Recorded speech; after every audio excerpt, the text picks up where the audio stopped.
Thank you. You can think yourself to failure, or you can think your way to success. Belief is a form of thought. All the believing you ever do is done in your mind. You can disbelieve yourself into a frustrated experience and existence, or you can believe yourself into a successful life. It's up to you. We do not half realize the power of thought, either to destroy or to create. Thoughts actually are forces. You can't see them, but they are substantial nevertheless. Thoughts are dynamic powers. You defeat yourself or you gain victories by the thoughts you think. I'd like to give an example after this message. A young woman came to me in tears to ask if I thought her father a bad man. I said, "No, your father is not a bad man. He is just a man who handled himself badly." The father, an officer in a small-town bank, had a social climber wife.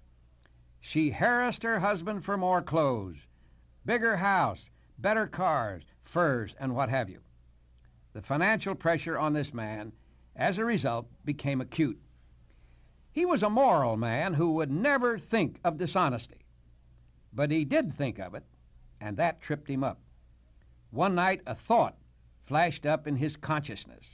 It was this: you have easy access to money, and you could use a little. You wouldn't be stealing it, just using it temporarily to handle pressing personal obligations. You could put it back before the bank examiners come, and nobody would know the difference. But he knew this thought was very wrong, stupid in fact, and he repulsed it forcibly. Night after night, the same thought advanced upon him. His repulses were becoming less and less forceful.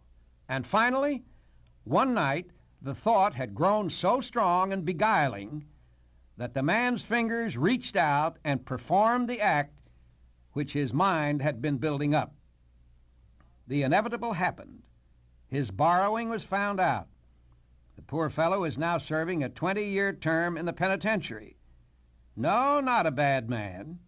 Just a living demonstration of what happens when a man takes a bad thought, nurses it, and lets it grow until it takes over and destroys him.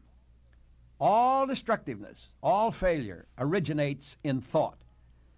And all creative, powerful living likewise originates in thought.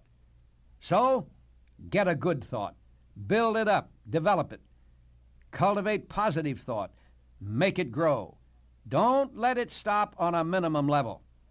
Let it take over. Make a giant of it, and it will make a giant of you.